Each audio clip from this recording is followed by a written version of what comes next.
Bien, c'est un plaisir ce matin de fêter votre fête en fêtant ma fête. Et j'ai toujours rêvé d'une grosse fête où j'ai plein d'invités qui viennent pour ma fête, tout le monde avec un cadeau. Tu vois, c'est génial. Merci David d'avoir organisé ça. Mais je suis béni, vraiment béni. Je crois de toutes mes forces dans l'unité du corps de Christ. Il y a deux ou trois qui sont d'accord avec moi, mais c'est bon. Je crois de toutes mes forces dans l'unité du corps de Christ. En fait, j'ai l'une des choses, ça fait quand même plusieurs années. En fait, quand tu m'as présenté tantôt, j'ai vraiment l'air d'un vieillard. Mais ce que les gens ne savent pas, en fait, c'est que je suis un modèle récent avec beaucoup de kilomètres. Mais alors que j'ai la chance, le privilège vraiment de voyager à différents endroits, cette semaine, j'étais en Guadeloupe, là où Dieu habite pendant l'hiver. Mais alors que j'ai le privilège vraiment de voyager dans plein de pays depuis plusieurs années pour servir le Seigneur, l'une des choses, j'ai envie de dire la chose, mais je vais dire l'une des choses que j'ai vu le Seigneur le plus bénir, c'est l'unité. C'est hallucinant à quel point Dieu aime, approuve et bénit l'unité. Et à quel point le contraire est non béni. C'est comme, si vous voulez être sûr, si vous dites, moi j'ai envie d'avoir du trouble, j'ai envie qu'il n'y ait rien qui marche, j'ai envie de la malédiction, ça serait génial d'avoir la catastrophe, eh bien tout ce que vous avez à faire, c'est briser l'unité. Tu brises l'unité, tout ça va suivre. Tu crées l'unité, c'est le contraire. Bénédiction, flot, abondance, joie. Vraiment. Alors, c'est un honneur de célébrer Fusion. Amen. Et parce que dans toutes mes années à servir le Seigneur, il y a beaucoup d'endroits où on devrait lancer un mouvement qui s'appellerait Division, mais je ne vais pas parler de ça ce matin. Il y a eu beaucoup de divisions dans le corps de Christ. Et c'est pour ça que moi, je crois que l'une des raisons, et je n'ai pas bu mon message ce matin, mais juste une introduction ce matin, une des raisons pour laquelle l'œuvre de Dieu n'est pas à la hauteur de ce qu'elle devrait être ici au Québec, parce que moi, je crois que Dieu aime autant le Québec qu'ailleurs dans le monde. Et je crois que Dieu est autant capable de faire des choses prodigieuses au Québec qu'ailleurs dans le monde. Mais une des raisons, pas la seule raison, mais une des raisons pour laquelle nous n'avons pas encore vécu tout ce que Dieu pourrait et voudrait, c'est à cause de ça. Mais alors qu'il va y avoir de plus en plus de gens qui vont faire la fusion, eh bien Dieu va amener la bénédiction. Alléluia. Et ce matin, je déclare la bénédiction sur votre assemblée. Au nom du Seigneur. Je proclame la bénédiction et je déclare que merci Seigneur, 50 baptêmes, c'est génial. Mais j'aimerais dire ce matin, Dieu est capable d'encore plus.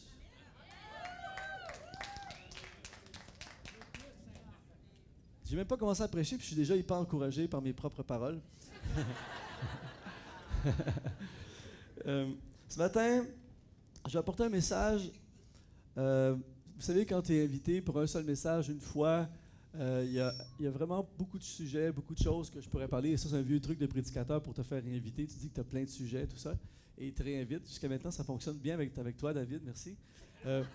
Mais ce matin, je suis vraiment venu ici avec un objectif précis. Inspirer, encourager.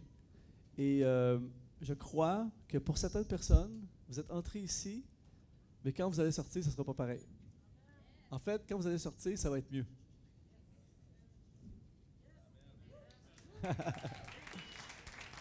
Et la raison pour laquelle ça va être mieux, pas à cause de Luc Dumont, mais c'est à cause de ce que Dieu veut et peut faire dans votre vie. Et le message que je veux apporter ce matin, en fait, c'est, il y a plusieurs années, dans le cadre d'une prédication, j'ai fait une déclaration. Et ça m'arrive, souvent, malheureusement, j'ai fait des déclarations qui étaient moins bonnes, mais cette fois-là, j'en ai lancé une bonne. Et à partir du moment où j'ai fait cette déclaration, j'ai commencé à l'utiliser souvent. Et il y a quelque temps, le Seigneur a vraiment mis sur mon cœur de construire un message à partir de cette déclaration-là. Et la déclaration est la suivante. Il existe autre chose. Donnez un coup de coude à la personne à côté de vous et dites-lui, il existe autre chose. Et là, ce matin, juste avant, je veux faire des mises en garde avant le message, avant de commencer le message. Voici les mises en garde. Attention, attention, le message de ce matin risque de perturber la prochaine saison de votre vie. Attention, attention, ce message pourrait faire en sorte que votre avenir soit bien différent de votre passé. Attention, attention, ce message ne vous laissera pas indifférent. Attention, ce message s'adresse à un public de tous âges, mais pourrait provoquer des perturbations positives dans votre vie. Yes. Pourquoi? Parce qu'il existe autre chose. Et savez-vous comment on fait pour savoir qu'il existe autre chose? C'est quand on découvre autre chose. Et mes amis, il y a plein de choses dans la vie que je ne sais pas. J'ai 1 million de choses à apprendre encore. Mais s'il y a une chose que je suis certain et que je sais, c'est qu'il existe autre chose que ce que nous connaissons. Je prends souvent l'avion. Il y a beaucoup de gens qui m'envient, qui me disent « Ah, t'es chanceux, laisse faire. L'avion, quand tu voyages en classe économique, c'est pas toujours glorieux. » Et la plupart du temps, je voyage en classe économique, mais à l'occasion, ça m'est arrivé à quelques reprises de découvrir le plus beau mot du vocabulaire francophone. C'est quand tu es au moment d'embarquer dans l'avion et qu'on te dit ce mot-là, tu sais que c'est le plus beau mot du vocabulaire francophone, tu sais que ta vie vient de changer. Lorsqu'on vous dit « Bonjour, M. Dumont, vous avez été surclassé. » Quel mot extraordinaire! Surclassé! Et j'oublierai jamais, la première fois, ça m'est arrivé souvent, mais la première fois, je suis passé, j'ai même pas été de façon transitoire, je suis passé de classe économique compressée à, pas business, à première classe, dans un voyage de la Polynésie française, justement, de Tahiti, là où Dieu habite pendant toute l'année, de Tahiti jusqu'à Los Angeles. Et là, on me dit, vous avez été surclassé. Et là, j'arrive dans la première classe, mes amis, il existe autre chose. Tu arrives là, premièrement, moi je suis habitué, beaucoup de monde, peu d'espace. Là, tout à coup, il y a plein d'espace, peu de monde. Et là, je m'assois dans un siège, mais c'est tellement large. Tu peux asseoir 3 personnes de la classe économique dans ce siège-là. Télé, et là, service, tout est plus beau, les sièges. Même le monde est plus beau, tout est plus beau. Et là, service incroyable, repas 5 étoiles. Et là, le moment de dormir arrive. C'est un lit. C'est pas un siège couché, c'est un lit. Un lit avec une douillette, vrai oreiller. Et là, moi, je suis couché avec l'oreiller, ma tête écrasée dans l'oreiller, la douillette, tout ça. Et là, c'est pas des blagues. L'agent de bord est arrivé. Elle m'a bordé. Elle m'a bordé. Elle a dit, « Monsieur Dumont, bon vol. » Et là, moi, je suis couché comme ça. La première pensée qui m'est venue à l'esprit, il existe vraiment autre chose. L'été passé, j'ai un de mes amis qui est responsable d'une flotte de véhicules exotiques, des véhicules de luxe, des Ferrari, des Lamborghini, ils font la location de ces voitures-là, tout ça. Et ils en ont plein. Et il m'a dit, régulièrement, il m'appelle pour dire, « Luc, est-ce que tu peux nous aider? Demain, on aurait besoin d'amener une Ferrari, une Lamborghini. Je suis venu ici, dans l'Estrie, en Lamborghini, tout ça. » C'est drôle, je suis hyper occupé, mais à chaque fois qu'il m'appelle, je suis libre. Et l'année passée, j'ai conduit une Lamborghini de 300 000 $, flambant neuve, avec les portes qui s'ouvrent. Tu t'assois là-dedans et tu prends... Mes amis, quand tu arrives sur l'autoroute 10, direction Estrie, dans une Lamborghini de 300 000 $, et que tout à coup, tu dois faire un dépassement. Quand tu es assis et que tu appuies sur l'accélérateur, tu sais qu'il existe autre chose. Et pourquoi je vous dis ça ce matin? Pourquoi je vous dis ça ce matin? Je ne suis pas en train de faire un message sur le matérialisme, c'est pas ça. Je vous dis ça ce matin, c'est pour vous dire que spirituellement, c'est exactement la même chose. Il y a ce que nous connaissons et ce que nous vivons, mais il existe tellement autre chose. Et j'aimerais vous dire ce matin, Dieu veut autre chose. Et vous savez, je voyage dans les pays depuis des années, je fais la tournée des églises et tout ça, et il y a des gens qui viennent à l'église ici au Québec, qui vont dans la même église depuis des années, c'est bien. Mais des fois, quand tu vis la même chose, tu penses qu'il n'existe que ça. Je fais le tour des églises depuis des années. Mes amis, il existe autre chose. Il existe tellement plus.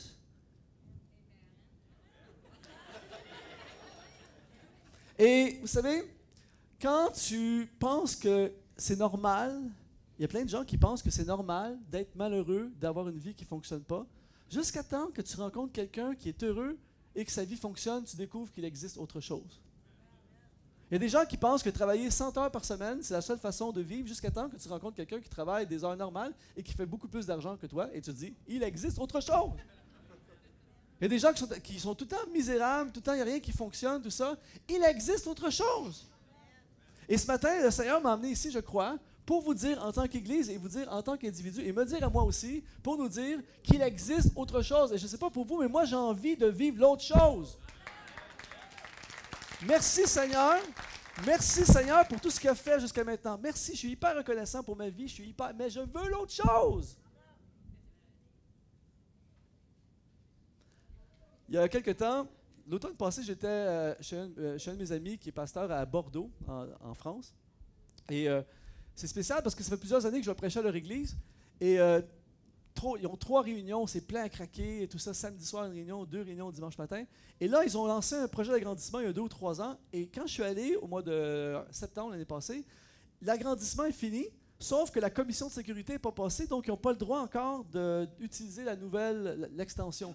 Mais c'était très drôle parce que tout le monde est compressé. Moi, je prêche là, puis il y a une corde derrière moi. Là, tu vois le gros sanctuaire avec le strade gigantesque. Tout est là, mais nous, on est compressés là, on n'a pas le droit d'y aller. Et là, j'ai dit aux gens, je suis arrivé devant la salle, j'ai dit, combien croient ici ce matin que dans très peu de temps, nous aurons une nouvelle salle? Et là, tout le monde éclate de rire, tu sais, c'est quelle déclaration de foi incroyable. Et là, on la voit. Il n'y a pas de sceptique dans la salle, tout le monde y croit. Mais j'ai dit, il y a 2 ou 3 ans, quand le projet a été lancé, dans la salle, il y avait sûrement des gens qui disaient, des sceptiques, ça va coûter trop cher, on va manquer d'argent, qu'est-ce qui arrive si ça ne marche pas, tout ça. Mais les gens pouvaient déclarer ça parce qu'ils ne voyaient pas. Mais même si tu ne le vois pas, c'était là. Et ce matin, il y a pour chaque personne ici, il y a l'autre chose. Tu ne le vois pas, mais c'est là. C'est à notre portée. Alors ce matin, il existe autre chose. Et je vais plonger pendant quelques heures. On m'a dit que j'avais jusqu'à 3 heures après-midi, donc ça devrait aller. Vous êtes habitués à 2 réunions, donc on fait 2 réunions, 2 fois plus de temps. Ce matin, on va plonger ensemble dans le chapitre 11 du livre aux Hébreux que j'appelle le chapitre de l'autre chose. Si j'avais le temps, je pourrais passer littéralement des heures à tout exposer le chapitre au complet. Peut-être qu'un jour, vous allez me réinviter. Mais ce matin, on va survoler quelques capsules de Hébreux chapitre 11. Mais le Hébreux chapitre 11 dans la Bible, c'est le chapitre de l'autre chose. C'est-à-dire que ce sont des hommes et des femmes ordinaires comme nous, mais qui ont osé plonger vers autre chose, qui ont osé explorer autre chose, qui ont osé croire pour autre chose, qui sont changés d'endroit géographique, qui ont fait des exploits, qui ont fait des choses impensables, qui ont osé vivre l'autre chose. Et ce matin, on va lire ensemble Hébreux chapitre 11, verset 1, qui est un passage hallucinant de la Bible, l'un des meilleurs, plus puissants passages de la Bible. Or, la foi est une ferme assurance des choses qu'on espère et une démonstration de celles qu'on ne voit pas. Si vous dites, Luc, je t'envoie sur une île déserte et tu peux juste amener 5 versets avec toi, c'est sûr que j'amène ce verset-là avec moi. La foi est une ferme assurance des choses qu'on espère et une démonstration de celles qu'on ne voit pas. Ce qui est très intéressant quand on lit la Bible et quand on étudie la Bible, c'est de savoir que ça n'a pas été écrit en français et que ça a été le Nouveau Testament en grec, l'Ancien Testament en hébreu. Et des fois, comme le pasteur David l'a fait ce matin, il a cité le grec, des fois c'est extrêmement puissant de voir dans la version originale, le mot parfois a d'autres significations. Et lorsque ça dit « la foi est une ferme assurance des choses qu'on espère », le mot « assurance » dans le grec, c'est le mot « hypostasis ». Et le mot « hypostasis » se traduit également par réalité. Donc on pourrait dire « la foi est la réalité des choses qu'on espère ». La foi est l'hypostasis des choses qu'on espère, la réalité des choses qu'on espère. Là, normalement, les gens auraient dû pousser un cri d'amen, mais c'est pas grave. En fait, je vais vous prouver dans les prochaines secondes à quel point votre pasteur a invité un homme d'une foi sans précédent à vous prêcher. Je vais vous prouver dans les prochaines secondes à quel point je suis un homme d'une foi incroyable. Je vais faire une déclaration de foi qui va vous troubler pendant des heures et des heures. Ce que je vais dire, vous allez dire « Wow, ce gars-là est à un autre niveau ». Vous allez dire, ça ne sera pas de sens d'avoir de la foi comme ça. Vous allez rêver d'avoir cette foi-là dans votre vie. Est-ce que vous êtes prêts? Attention, ça va être turbulent. Vous êtes prêts? C'est fort comme déclaration. Je vais me livrer en ce moment. Je vais dire quelque chose, là, c'est troublant. Vous êtes prêts, pasteur? T'es prêt? Voici, vous allez pleurer comme ça dans les prochaines secondes, c'est sûr. Alors, écoutez bien ceci. Je fais une déclaration de foi puissante. Je déclare ce matin par la foi, j'ai la foi ultime que nous sommes à Granby.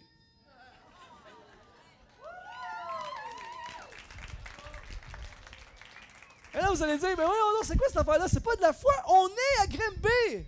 Eh bien, la foi, c'est une hypostasis. C'est la réalité des choses qu'on espère. Donc, ce que ça veut dire, c'est que tu vis pareil comme si l'autre chose était là, même si tu ne le vois pas, parce que c'est l'hypostasis, c'est la réalité. Ce que tu espères, c'est la réalité.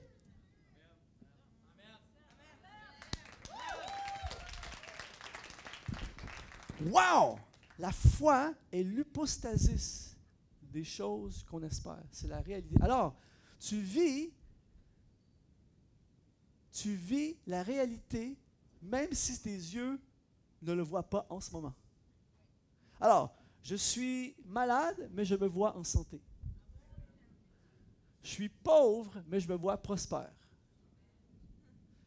Je n'ai pas encore de diplôme, mais j'ai déjà gradué.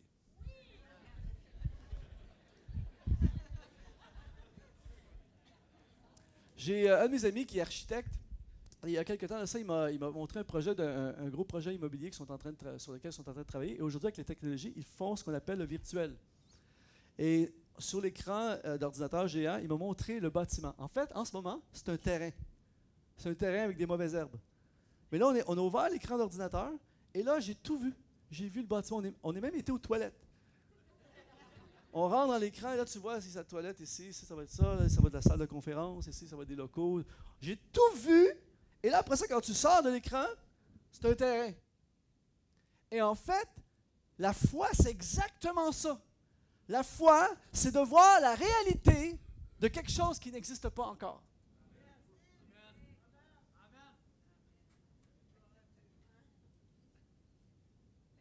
Je suis vraiment encouragé en ce moment.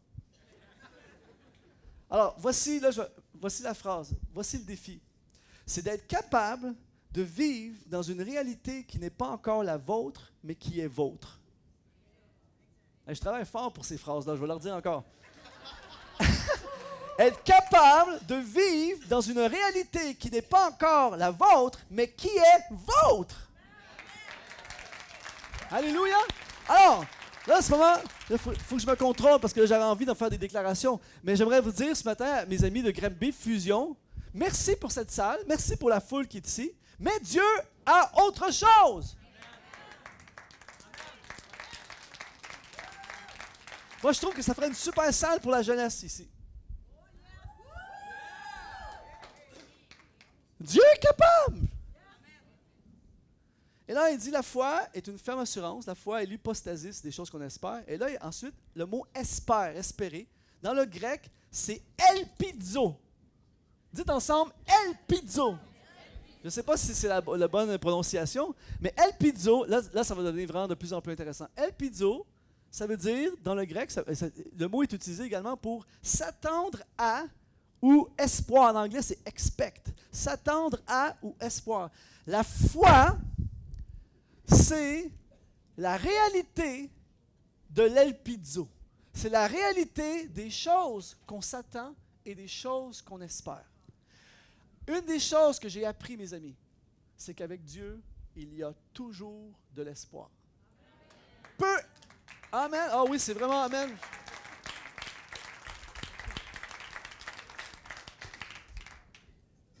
Peu importe le gouffre dans lequel vous êtes ce matin, peu importe la noirceur de la vallée dans laquelle vous êtes, peu importe la complication de votre situation, de votre dossier, peu importe à quel point c'est ténébreux, compliqué, désespéré, avec Dieu, je dis bien avec Dieu, il y a toujours de l'elpizo. Il y a toujours de l'espoir. Le problème, pas ici à Granby, mais des gens ailleurs de Granby, le problème des gens, c'est que les gens adaptent leurs attentes à leur réalité. Oh, je viens de dire vraiment une bonne phrase. Là. C'était pas dans mes notes, ça c'est vraiment bon. Les gens adaptent leur elpizo, leurs attentes à leur réalité.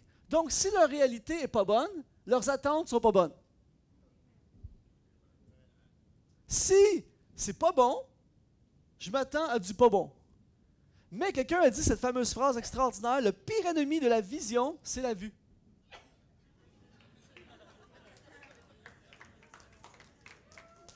Dieu te donne une vision d'un doctorat universitaire, mais en ce moment, tu es au cégep, il y a moins 28 $ dans ton compte bancaire et tu restes dans un 1,5 boosté. Si tu te fies à ce que tu vois, tu vas arrêter de poursuivre la vision. Mais tu ne vis pas en fonction du 1,5 boosté avec moins 28 $, tu vis en fonction de la vision que Dieu t'a donnée d'un doctorat. Expect, El Pizzo s'attend. Alors, le problème, c'est que les enfants sont pleins d'attentes. Quand tu es enfant, tu as plein d'attentes. Tu dis, tu vas être astronaute, pas de problème. Les enfants ont des attentes. Ils ont tellement d'attentes qu'à un moment donné, j'étais content ce matin, j'aime beaucoup les enfants, mais quand je les ai vus partir pour quelques minutes pendant que je vais parler, j'ai dit, c'est une bonne idée. Et pourquoi? Parce que j'ai vécu des histoires épouvantables et je me souviens d'une église où je prêchais, tous les enfants parlaient pendant que je prêchais, je m'entendais même plus moi-même réfléchir pendant que je prêchais. Et à un moment donné, j'ai dit, les enfants, s'il vous plaît, je vais vous demander d'arrêter de parler. Si les enfants, vous êtes sages, après la réunion, le pasteur vous amène tous chez McDo. Vous! Les enfants croient qu'une affaire comme ça pourrait arriver. Ils ont des attentes. Mais plus tu avances dans la vie, plus tu es déçu, plus tu as des déceptions, des échecs, des complications. Tu commences à diminuer tes attentes. C'est ça le problème, parfois, des églises vieillissantes. Moi, j'aime toutes les églises. Je vais dans des petites, des moyennes, des grosses, des anciennes, des très anciennes, des nouvelles, des même pas encore existantes, tout ça. Je vais dans toutes sortes d'églises. Ouais, je vais dans des églises qui n'existent pas encore. Mais je dois vous confesser que dans les dernières années, mes meilleures expériences ont souvent été dans les nouvelles églises. Les nouvelles églises, récemment, j'étais dans une nouvelle église, tu fais juste dire Jésus, Dieu, j'étais dans une église récemment, c'est vraiment une nouvelle église. Tout ce que tu dis, c'est bon. Le monde, t'es Dieu capable. Tu vas dans une vieille église, et là, tu dis une déclaration choc, une affaire d'une puissance incroyable. Les gens, ah bon? Et souvent, quand les églises vieillissent, on diminue nos attentes parce qu'on était déçus, parce qu'il y a eu une diffusion, parce qu'il y a eu des problèmes, parce qu'on a dit quelque chose, c'est pas arrivé, j'ai été blessé. Et là, on accumule et on arrête l'El Pizzo. Mais ce matin, le Seigneur m'a amené ici pour vous dire de recommencer à vous attendre à des choses de sa part parce qu'il existe autre chose. El Pizzo, je m'attends. Et savez-vous quoi? Savez-vous quoi? C'est que, et là c'est extrêmement profond, qu'est-ce que je vais vous dire. J'ai remarqué ceci. Ceux qui s'attendent voient des choses arriver et ceux qui ne s'attendent pas ne voient rien arriver. Donc, j'ai décidé, El Pizzo. J'ai un de mes amis qui est pasteur à Paris, c'est le pasteur Brandon White, qui est le pasteur de Hillsong à Paris. Lui, c'est le roi de l'El Pizzo. C'est-à-dire que j'ai rarement vu dans ma vie un gars s'attendre autant des affaires. Ça n'a pas de sens. Il m'épuise par son El Pizzo. On est là-bas. À chaque fois que je vais là-bas, je vais 1 à 2 fois par année. À chaque fois que je vais là-bas, Luc, on vient de faire 5. J'ai fait 5 réunions un dimanche. 5 réunions plein craqué. Ils ont installé un écran dehors. Le théâtre est plein. On sort la gang. Notre gang, c'est plein craqué. C'est des salles, des milliers de personnes. Tout ça, ça marche à fond. Et là, tu dis, un gars comme ça pourrait s'asseoir et dire, hey, Dieu est bon, amen. Non, Luc. Est-ce que tu crois qu'on passe devant un méga cinéma, une salle de fou? Il dit on veut avoir cette salle-là. Il dit, c'est sûr que c'est des millions, tout ça, mais Dieu est capable. Et là, après ça, il dit, on veut prendre cette salle-là, on veut ouvrir un campus là, un là-bas, on veut ouvrir quelque chose. On est en train d'ouvrir quelque chose à Marseille, puis on croit que Dieu va faire quelque chose à cet endroit. Mais à chaque fois que j'y vais, c'est ça qui arrive. À chaque fois que j'y vais, il y a des nouvelles. Ils baptisent les gens par dizaines, des nouvelles salles, il se passe, c'est hors de contrôle. Mais le gars, il est rempli d'El Pizzo et comme par hasard, il se passe plein d'affaires. Pourquoi? Parce que je suis habitué à Paris, rencontrer des pasteurs souvent qui disent, oh, c'est difficile Paris, ouf, les locaux sont trop chers, les gens n'ont pas le temps, il y a des bouchons de circulation, c'est trop difficile, les gens ne vont pas à les réunions, les gens n'ont pas le temps d'aller à l'église, les gens, même les chrétiens ne veulent plus aller. Comme par hasard, ceux qui parlent comme ça, il ne se passe rien. J'ai décidé de vivre l'El Pizzo. Parce que la foi, l'autre chose, c'est la réalité, l'hypostasis de ce à quoi je m'attends et ce que j'espère. Alors ce matin, mes amis, et ma prière, si c'est la seule chose que j'ai réussi à accomplir ici ce matin, ça vaudra la peine. Ma prière, c'est que quand je vais partir d'ici, il y a une résurrection de l'El Pizzo dans cette salle.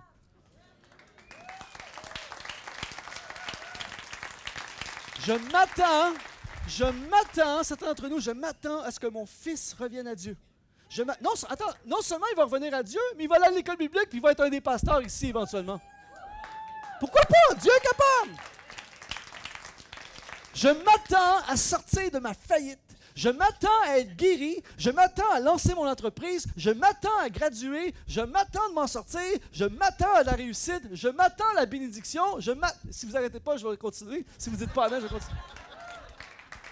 Il y a une église où je vais 1 à 2 fois par année depuis plusieurs années. Je les aime tellement. Quand tu es découragé, je vais à cette église-là.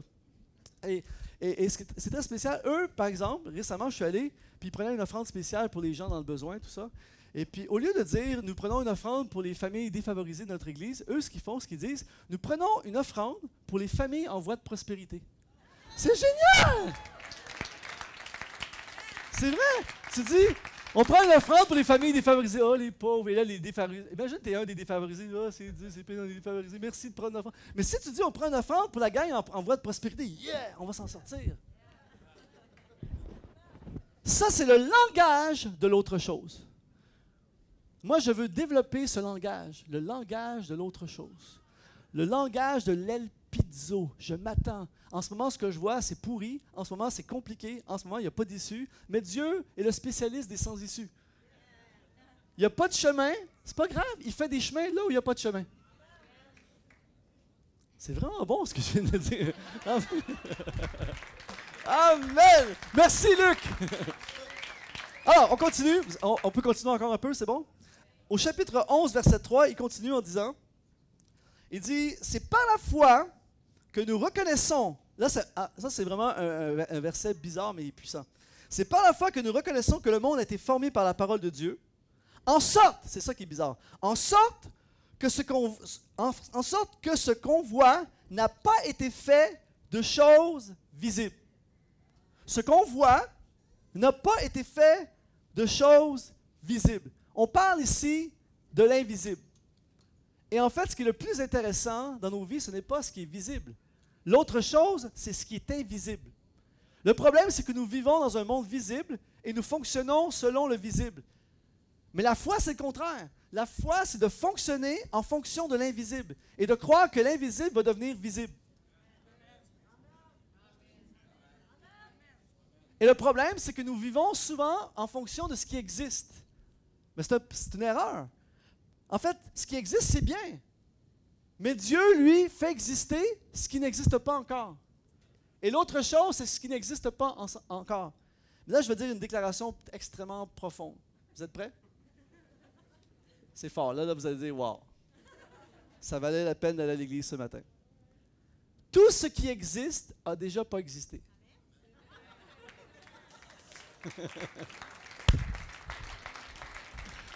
Il n'y a déjà pas eu de David No. Il n'y a déjà pas eu de chaise.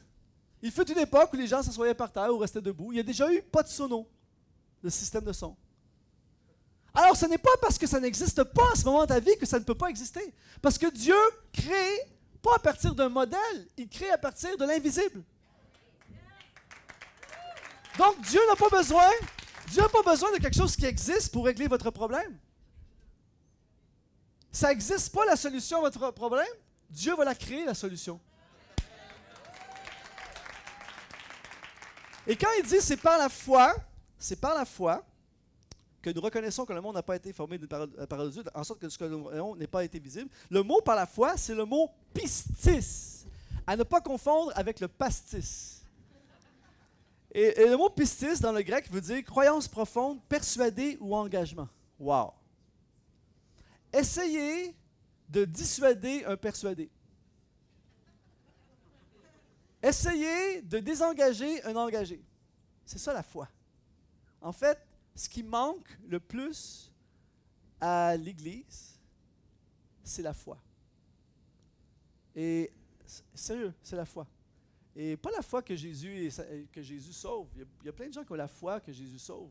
Mais quand vient le temps d'appliquer la foi dans notre vie, dans le fond, dans l'action, tout à coup, boum. Et j'ai vu ça souvent, j'ai plein d'amis pasteurs qui sont découragés et qui ont de la difficulté à avancer parce qu'ils sont ils sont entourés d'un comité ou d'une équipe qui manque de pastis, qui manque de pistis. Et en fait, on veut faire un projet, on veut faire un agrandissement, on veut faire une construction, on veut faire de l'évangélisation, on veut faire un événement, mais le compte bancaire est maigrichon. Et on fait des actions et des œuvres et des projets en fonction de ce qu'il y a dans le compte bancaire. C'est pour ça qu'il ne se passe rien, parce que la majorité des comptes bancaires sont vides. Mais avec Dieu, là où il y a une vision, il y a une provision. On n'attend pas la provision pour accomplir la vision, on poursuit la vision et il y aura une provision. Nous poursuivons l'autre chose. Nous poursuivons l'invisible. Et quand il dit ce que l'on voit n'a pas été fait de choses visibles, le mot voir et le mot visible, c'est le même mot, c'est le mot blepo. Ce que l'on voit n'a pas été fait de choses. En fait, ce que l'on blepo n'a pas été fait de blepo. Et blepo parle de passer à l'action. Dans le grec, je n'ai pas le temps de développer toute la profondeur du mot. On pourrait faire une prédication au complet juste sur blepo. Mais en fait, vivre l'autre chose implique d'entreprendre à partir de l'invisible. Wow! Ce matin, ce que Dieu nous demande, si on veut vivre la concrétisation de l'autre chose, il nous demande, à nous ici à Granby, il nous demande d'entreprendre ce qu'il a mis dans notre cœur à partir de l'invisible. Donc, ce que ça veut dire, c'est que même si on ne le voit pas, on le voit. Pensez-vous vraiment que quand j'écris mon premier chant, Dieu m'a dit, il y a plusieurs années, le Seigneur parlait sur mon cœur, il m'a dit, en fait, le Seigneur, voici comment il fonctionne. Il te donne juste un peu d'informations, mais il ne te donne pas toute l'information. Est-ce qu'il y en a qui savent que c'est comme ça? Il t'en donne juste assez pour t'activer. Ça serait génial qu'il donnerait tout le dossier au complet, mais c'est pas comme ça, il t'en donne juste assez. Et moi, savez-vous qu'est-ce qu'il m'a donné comme information? Il m'a juste dit, écris des chants pour ma gloire. J'attendais la suite. Écris des chants pour ma gloire. Je ne sais pas si vous avez déjà réalisé ça, mais un chant, c'est invisible. Un chant, avant que tu l'écrives, il n'existe pas. Il est où? Écris des chants pour ma gloire. Savez-vous ce que j'ai fait? J'ai pris ma guitare, j'ai écrit un chant. J'ai joué au groupe de jeunesse le vendredi soir. Le samedi, le pasteur m'appelle, il dit, hey, écoute, j'ai entendu parler de ton chant que tu as fait le vendredi soir. Viens chanter dimanche matin à l'église. Je chante le dimanche matin à l'église. On avait une réunion dimanche soir. Il dit, écoute, faut que tu la rechantes encore ce soir. On la rechante ce soir. Le soir, il y avait plein de pasteurs d'autres églises qui venaient nous visiter. Pendant la semaine, je reçois des appels. Il faut que tu viennes chanter ton chant à notre église. Je commence à aller chanter dans 3-4 églises. Et là, à un moment donné, je suis dans une église. Et le pasteur, il dit, tu n'aurais pas d'autres chants? Donc, il faut que j'écrive d'autres chants. Et là, à un moment donné, je reçois, de nulle part, j'ai une invitation à aller de l'autre côté de l'océan pour aller chanter mon chant. Là, je suis dans l'avion, je dis, ça n'a pas d'allure, je suis dans un avion pour aller chanter, à cause d'un chant. Et là, je suis dans l'avion, j'arrive de l'autre côté, et là, je chante mon chant, le pasteur me dit, écoute, t'es ici, t'as fait des milliers de kilomètres, est-ce que tu ne pourrais pas prêcher quelque chose? Il faut que j'apprenne à prêcher pour appuyer mon chant. Et là, à un moment donné, je reviens ici au Québec, et là, il y a un groupe de pasteurs qui me réunissent, ils me rencontrent, ils me disent, écoute, Luc, on voit l'impact de ton chant, parce que je vais chanter mon chant dans une convention de jeunes, tout ça, l'impact de ton chant. On veut te mettre en charge de tous les groupes de jeunesse. Je me retrouve en charge de tous les groupes de jeunesse à cause de mon chant.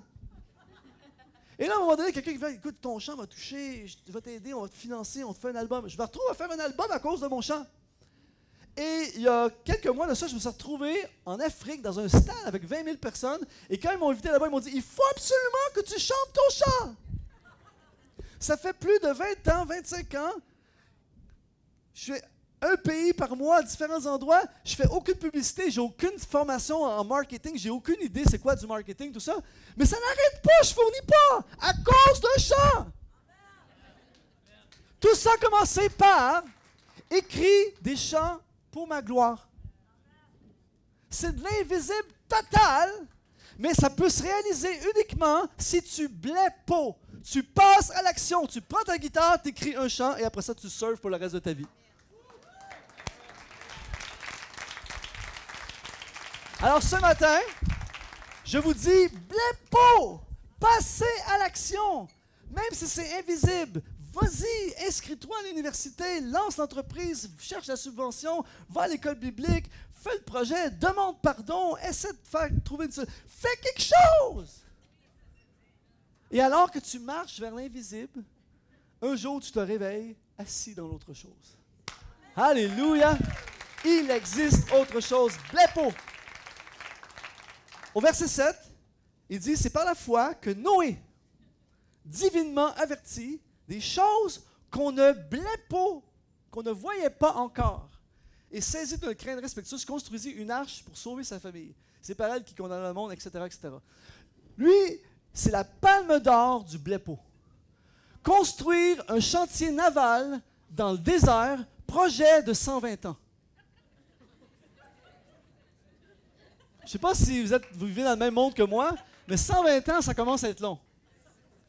Quand ça fait 118 ans là, que tu dis, OK, va chercher un 2x4, puis il fait soleil, le ciel est bleu, puis que tu es le sujet de tous les humoristes de l'époque qui faisaient des jokes sur Noé, à un moment donné, tu te dis, wow, le gars avait-tu une vision de l'invisible? Palme d'or du blepo. Mais aujourd'hui, on regarde ça, Noé sans l'arche de Noé, c'est pas mal moins bon.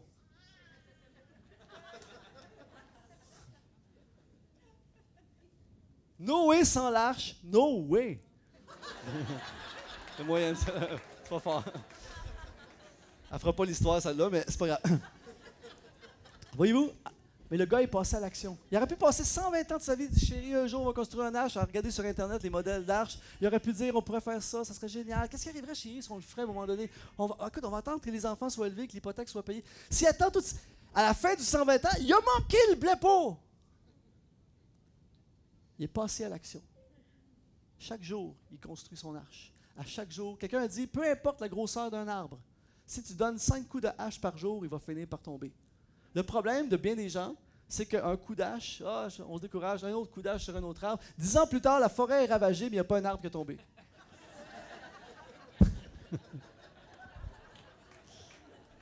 Vous êtes toujours là? Verset 8. C'est par la foi qu'Abraham, lors de sa vocation,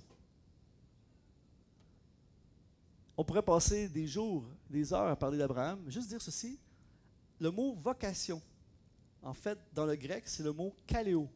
Et le mot kaléo parle d'un appel, d'une invitation ou d'une sommation. Et Abraham est le roi de l'invisible. Abraham, c'est un entrepreneur multiriche qui va tout quitter pour poursuivre un pays qu'il ne connaît pas, partir vers l'invisible. Et Abraham, on va l'appeler le père de la foi. Je ne sais pas pour vous, mais ça va être génial de se faire appeler le père de la foi. Et c'est vous, le gars, il n'a rien fait. Partout, le gars, il a construit un arche, l'autre a fait tomber le mur de Jéricho. Lui, il n'a rien fait. On l'appelle le père de la foi. La seule chose qu'il a fait dans sa vie, c'est qu'il est parti. Puis à cause de ça, pourquoi? Parce qu'il est parti vers l'autre chose. Il est parti vers l'invisible. Attention, là, je veux juste clarifier ceci. Parce qu'il y a beaucoup de gens qui vont prendre mon message ce matin et vont dire « Ah, il a dit, on part, ouais, on lâche tout. » En fait, Abraham n'est pas un fuyard. Il n'a pas fui parce que les créanciers couraient après lui. Il n'a pas fui parce qu'il n'y avait pas de succès. Il n'a pas fui parce que ça ne marchait pas. Il n'est pas parti vers l'invisible parce qu'il était tanné du problème. Il est parti parce qu'il était kaléo. Il était invité. Et l'autre chose, c'est quelque chose que tu dois être invité. Pierre ne s'est pas levé dans le bateau. OK, les gars, j'essaie un trip, je vais aller marcher sur les eaux. Jésus l'a invité à marcher sur les eaux.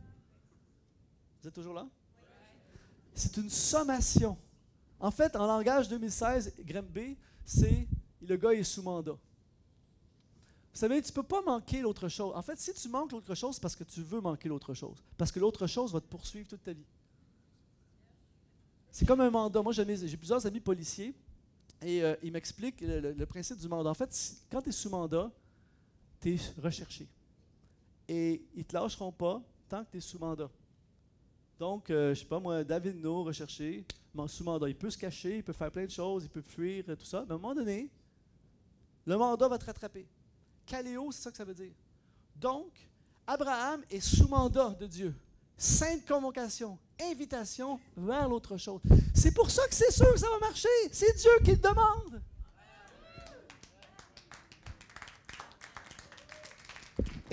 Et l'affaire, c'est que Comment Dieu nous demande, Psaume 84, verset 6, « Heureux ceux qui placent en toi leur appui, ils trouvent dans leur cœur des chemins tout tracés. » Qu'est-ce qui brûle tout le temps en dedans? Ça brûle, ça ne te lâche pas, ça brûle, ça brûle, ça brûle. Fais-les!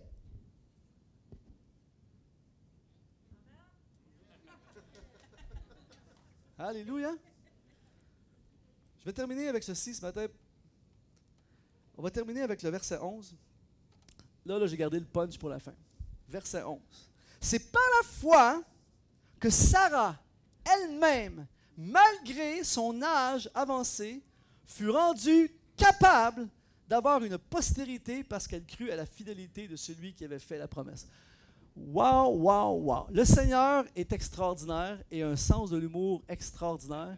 Et le Seigneur fait des choses complètement cinglées. Je suis désolé, mais Dieu est spécialiste des choses folles. Si vous voulez savoir que vous êtes impliqué dans quelque chose de Dieu, ça doit être cinglé, fou et irréalisable. Si vous êtes dans le domaine du capable, c'est vos projets à vous. Mais les projets de Dieu, ça n'a pas de bon sens. Des fois, ils disent hey, « ça n'a pas d'allure, je suis embarqué là. » Amen! Imaginez, moi, je veux juste faire une petite parenthèse de quelques secondes pour dire, au Québec, on a un problème. Un des problèmes qu'on a au Québec, c'est le problème de la mentalité retraite. Le gars a 42 ans, puis ouais, mais là, il faut que je commence je suis en fade-out, je suis en train de partir vers la retraite. Arrête donc! Le gars, Abraham et Sarah sont entrés dans leur destinée à 90 ans. Ils n'ont pas vécu, ils ont commencé à vivre à 90. Le projet de sa vie, 90 ans. Il y a de l'espoir, mes amis. Et là, ce qui est hyper intéressant, imaginez, là, Abraham est assis avec sa femme, 90 ans, et tout à coup, le prophète arrive en ville le samedi soir, il ouvre une bouteille de vin, ils sont en train de discuter. Et là, le prophète dit, écoutez, les gars, écoutez, Sarah et Abraham, j'ai une parole de Dieu pour vous. Puis c'est un peu, c'est assez monumental comme parole. Combien sont d'accord avec moi pour dire que si tu as 90 et tu n'as pas eu d'enfants, le projet des enfants, ça fait un petit bout que c'est fini? Tu n'as pas décidé à 89, ben chérie, ça a l'air qu'on n'aura pas d'enfants. 90, t'es pas mal. Et là, le prophète arrive, puis il dit, vous aurez... Tu sais, s'il avait dit, vous aurez 1 ou 2 enfants, déjà, ça, c'est de la folie. Là. Vous aurez 1 ou 2 enfants. Non! Vous aurez une postérité comme le sable de la mer. Imaginez, le gars 90. Ça, c'est le Seigneur. Mais ce qui est vraiment bon, c'est que ça dit, Sarah, malgré son âge avancé, ça c'est bon dans la Bible, ils disent pas vieux, ils disent âge avancé, malgré son âge avancé, fut rendu capable. Et là, c'est de la folie. En fait, le mot capable qui est utilisé, c'est le mot dynamis. Le mot dynamis, dans le grec, c'est le mot ce mot-là veut dire prouesse, œuvre merveilleuse, capacité physique, énergie. Quelqu'un a dit amen ce matin. Mais là, ce qui est hallucinant dans ce verset-là, c'est le même mot qui est utilisé. Écoutez bien, c'est de la folie. C'est le même mot qui est utilisé quand Jésus a dit à ses disciples, vous recevrez une dynamis, une puissance survenant sur vous et vous serez mes témoins. En fait, ce qui a rendu capable de prendre une gang de peureux pour évangéliser le monde entier et faire en sorte qu'il y ait une église à Granby ce matin, ce dynamis-là, qui te rend capable de faire des choses que tu n'es pas capable, c'est le même mot qui est utilisé pour dire tu es avancé en âge, mais je te donne le dynamis, tu seras capable de faire quelque chose qui est complètement ridicule. Alors, l'autre chose, c'est possible, même si c'est fou, même si c'est démesuré, même si ça n'a pas de bon sens, même si le conseiller juridique n'est pas d'accord, même si, peu importe, Dieu te rend capable. Il te rend capable de faire des choses que tu n'as jamais fait auparavant. Moi, quand j'étais à l'école secondaire, ma plus grande terreur, c'était de parler devant la classe. Parce que vous savez, les trois plus grandes peurs de l'être humain, les 3 plus grandes peurs de l'être humain, c'est parler en public et la mort. Et la troisième, c'est mourir en parlant en public. Et je peux même pas parler 3 secondes devant la classe. Je gagne ma vie à parler devant les gens. Ça n'a pas de sens, mais il te donne le dynamisme et là, tu n'es plus capable d'arrêter de parler, tu parles trop longtemps, il te rend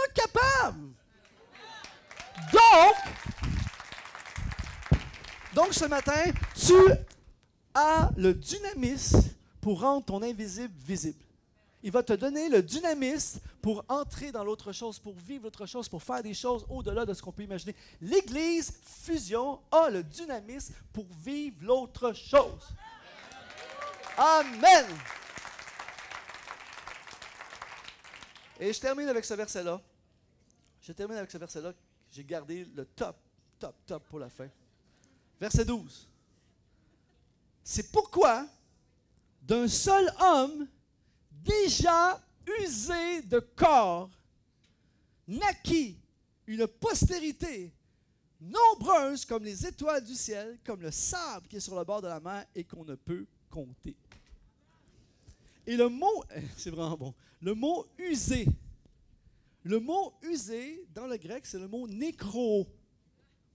Et le mot nécro veut dire, là c'est décourageant, mais le mot nécro veut dire impotent, mettre à mort, devenu faible, sans vie, cadavre. Là, c'est... Alors, Dieu, c'est de la folie. David, la Bible, c'est vraiment bon. Dieu peut utiliser un nécro, un usé, un nécro, un impotent. En anglais, c'est having been good as dead, aussi bien que mort. Des fois, on se sent comme ça. Et Dieu peut utiliser un devenu faible, un sans-vie, un cadavre, pour créer une postérité comme le sable de la mer.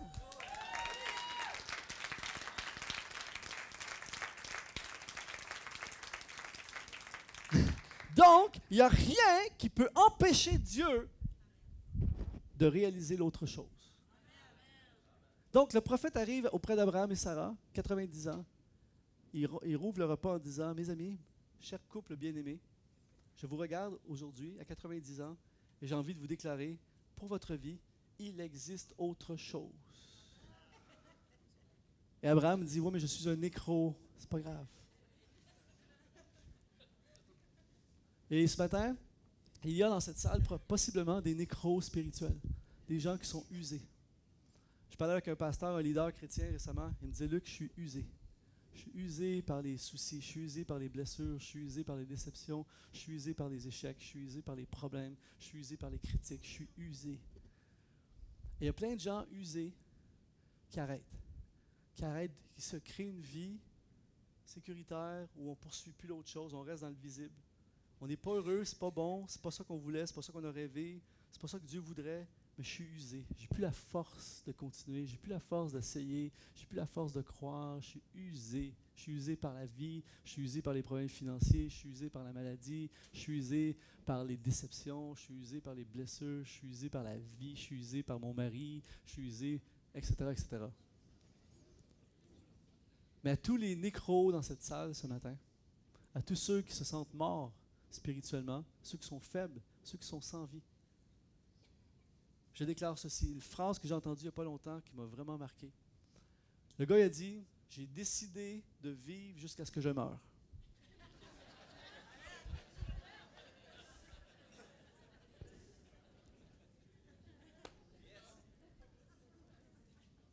Le dimanche passé, c'était le dimanche de la résurrection de Jésus-Christ. Ce dimanche, c'est le dimanche de la résurrection des vies dans cette salle. On va ressusciter des ministères. Alléluia. Ressusciter des ministères, ressusciter des rêves, ressusciter des vies, ressusciter des entreprises, ressusciter des visions, ressusciter des cœurs, ressusciter des possibilités en Dieu, la poursuite de l'autre chose. Et si, David, suite à mon passage, il y a une seule personne dans cette salle qui décide de vivre et de poursuivre l'autre chose, je dis mission accomplie, ça aurait valu la peine que je me lève ce matin et que je vienne ici. S'il y a une seule personne, parce que l'autre chose dans notre vie est tellement glorieux, c'est tellement puissant, que même si ça marche pour une seule personne ici, s'il y a un seul nécro qui ressuscite dans cette salle, je dis Amen.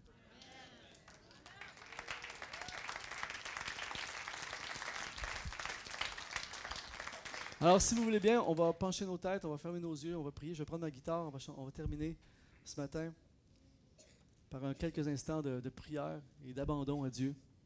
Mais pendant que nos yeux sont fermés, vous savez, on est un groupe, mais c'est un moment personnel en ce moment. On est un groupe, mais devant Dieu, on est des individus à part entière et Dieu nous voit tels que nous sommes. Dieu s'intéresse à chaque personne ici, dans cette salle. Dieu nous aime et vous aime passionnément. Dieu n'est pas déçu de vous. Même si des fois on pense l'avoir déçu, Dieu, il nous aime tellement que même si on le déçoit, ça ne change rien à son amour pour nous. Et il n'y a rien qu'on puisse faire pour qu'il nous aime plus. Il nous aime passionnément. Dieu a des plans. Et ce qui est fantastique, c'est que quand j'ai tout gâché, Dieu a encore une solution. Quand je pense que c'est fini, Dieu ne fait que commencer. Quand je pense qu'il n'y a plus d'espoir, la lumière commence à jaillir. Alors ce matin, j'aimerais déclarer dans cette salle, au nom du Seigneur, je déclare par la foi de l'invisible, dans l'autre chose, je déclare ce matin la résurrection de personne dans cette salle. Je déclare par la foi, je décrète par la foi dans le roi de l'invisible. En fait, le roi qui rend l'invisible visible. Je déclare et je décrète ce matin la résurrection de ministère dans cette salle. La résurrection de vie. Des gens qui sont morts, mais Dieu leur donne la vie. Des rêves qui ont été enfouis, enterrés dans la blessure, dans l'amertume et dans la trahison. Je déclare la résurrection de ces rêves de Dieu ce matin. Je décrète la réalisation de l'autre chose. Je déclare par la foi, je ne connais absolument rien sur ce qui se passe dans les coulisses et dans l'invisible de cette Église. Mais je déclare ce matin qu'aucune arme forgée contre vous ne pourra prospérer au nom de Jésus. Et je déclare que cette Église Fusion va exploser de croissance, de vie, de multiplication dans le nom de Jésus. Je déclare des foules, je déclare des armes, je déclare des baptêmes, je déclare des salles, je déclare bâtiments, je déclare au nom de Jésus tout ce qui est dans les cœurs en ce moment, tout ce qui est dans les cœurs de mes frères et sœurs qui sont dans cette salle, qu'on ne voit pas en ce moment. Je déclare et décrète la réalisation visible de ce qui est invisible en ce moment au nom puissant de Jésus.